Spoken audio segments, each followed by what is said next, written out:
ఒక్క శివాలయంలో మాత్రం ఒక నియమం ఉంటుంది. పగటి పూట అంతా శివలింగం ఒక్కటే ఉంటుంది దర్శనానికి యోగ్యంగా. సాయంకాలం అయిపోతే సాధారణంగా కవచం పెట్టేస్తారు. కవచము అంటే రూపాన్ని పెట్టేస్తారు. ఒకసారి కాని శివలింగానికి కవచం తొడిగారా ఇక మీరు నంది యొక్క శృంగముల నుండి చూడకూడదు. అలా కాని కవచం తొడిగి లేదా మీరు తిన్నగా నిలబడి శివలింగాన్ని చూడకూడదు.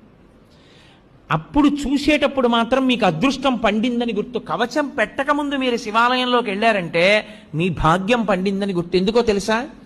ఈ సమస్త ప్రపంచమునందు కేళి చేసే శివస్వరూపం దర్శనం అవ్వాలంటే నందీశ్వరుడికి ఆయన ఇలా ఉంటే మీకు ఎడం పక్కన నంది ఉండేటట్టుగా వచ్చి మీ ఎడం చేత్తో ఆయన యొక్క పృష్ఠభాగంలో అవయవాన్ని ఒక్క లిప్తకాలం పట్టుకోవాలి. కుడి చేతి బొటన వేలు చూపుడు వేలు శృంగముల మీద ఉంచాలి. ఉంచి వృషస్య వృషణం స్పృష్ట్వా శృంగమధ్యే శివాలయం దృష్ట్వా క్షణం నరోయాతి కైలాసే శివదర్శనం ఇలా పెట్టి తర్వాత ఎడం చేత్తో పట్టుకుని ఒక్కసారి ఇలా నొక్కి వదిలేయాలి. అలా నొక్కి వదిలినప్పుడు ఆయన ఊపిరి అని ఆగుతుంది.